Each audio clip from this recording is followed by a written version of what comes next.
Really good news for AEW and TBS. Also, TBS not happy with WWE. And we also have to talk about this very interesting story. WWE is reportedly unhappy with the performance of NXT 2.0. That's going to be a fun one. And WWE has rejected the release request for Mustafa Ali. If you guys want more news videos like this, don't forget to click that subscribe button and ring the bell. So let's talk about Mustafa Ali. Fightful Select reported yesterday that WWE isn't planning to let him go at the moment. Per the report, the two sides have spoken and the company told him they would not be granting his release. And he does have a few years left on his contract, but he hasn't been used on television in over 2 months. It was said the term value was brought up a lot in the discussions between Ali and WWE. It is unclear as to why WWE won't grant the release, as the company has released so many wrestlers due to the pandemic. Well, guys, the reason why they're not going to release Mustafa Ali is pretty obvious, right? Mustafa Ali is a great talent. WWE doesn't want him to go anywhere. WWE sees value in him, but they're not using him.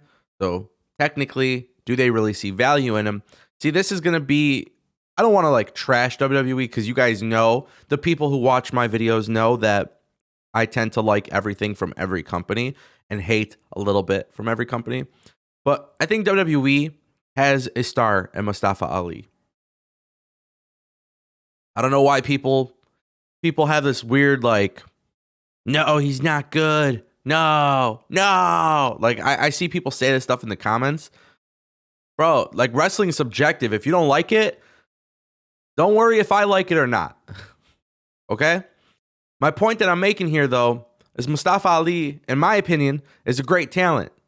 One that WWE values, but doesn't know what to do with him. Because WWE is so blinded by this, we got to push Brock Lesnar, we got to push Roman Reigns, we got to push these top guys, instead of creating new stars.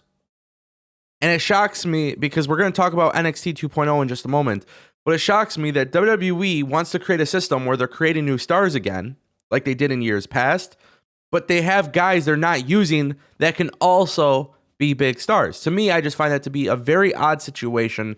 I never really understood why that was the case, but also at the same time too, in my opinion, the way I view it is this: WWE won't grant his release. So either one of two things will happen. Mustafa Ali is just going to sit out the rest of his contract because they won't use him, or WWE and Mustafa Ali are going to come to an agreement and do something really massive here. If I was WWE, if I want to start getting fans back and watching people get excited about our product, I think you push new people. And I think Mustafa Ali is one of those guys. That's what I would do if I were WWE.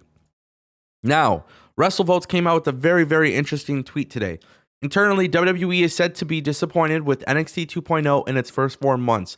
Sources said that they thought more fans would gravitate toward the newer stars quicker than they ever have. Could it just be too much, too fast? Either way, I don't expect any changes to the concept just yet. Guys, it doesn't take a genius to know this. And this is coming from somebody who enjoys NXT 2.0, which is a prison sentence in the wrestling community, apparently. I don't know, I see your guys' comments. How do you like NXT 2.0? You guys complain about the stuff I enjoy watching on TV. And you guys complain that I enjoy AEW. It just doesn't make sense at all. Not all of you, but just I see some of your comments. My point that I'm making is this: WWE NXT 2.0 is really not an issue. In fact, I can tell you that most of you would probably enjoy NXT 2.0 if WWE didn't rip off the Band-Aid so fast. Changing the name, changing the logo, changing the colors, changing absolutely everything that you guys mostly loved about NXT the last few years. WWE just ripped it out fast, right? NXT was successful at stopping AEW's growth. So for me personally, I don't know what WWE thought when they were going head to head with AEW, providing a wrestling product that was filled with indie talent, to going away from that. What WWE needs to do, because you don't want to get off track. You don't want to stop NXT 2.0 because it has potential, right? So what I think WWE should do is, one, learn their audience better. Understanding their audience is a key point of any business. And to me, if this is accurate, WWE doesn't know how to read their audience. WWE is that disconnected from their audience because that's just ridiculous. But number 2, it's okay to go back to black and gold. You can do a different logo. It doesn't have to be the same logo as before. Go back to black and gold. And it's okay with introducing new characters. Nobody is going to get mad at WWE for introducing new characters. But your new characters don't always have to go over all of the independent wrestlers signed by Triple H because those guys were freaking good too. That's my point, okay? That's my point. You need to have a little bit of mix, right? Everybody says this. All my friends that watch AEW say, damn, bro, I wish they had just some more characters on their show. And I agree. I think I grew up with wrestling, being a 90s kid. I grew up with wacky and weird characters. It was part of wrestling. And I think, personally speaking, all the wrestling companies could benefit from having some wacky and fun characters. And I think every wrestling company could benefit from having good storytelling and great matches. And I think that's what every company needs to do. And I don't think the formula is that difficult to create. I think NXT 2.0 completely changed fast, and that's why that people turn on it. But with that being said, I will say this. It's not too late to fix it. I know for a fact that people will not turn on NXT if you got Roderick Strong and Pete Dunne having 5-star matches. They will watch the show. They will not watch the show if you debut somebody and a week later he beats Roderick Strong for no reason. That's my point. That is my point. I spent too much time talking about this, but to me it is very clear that WWE, they just don't know their audience.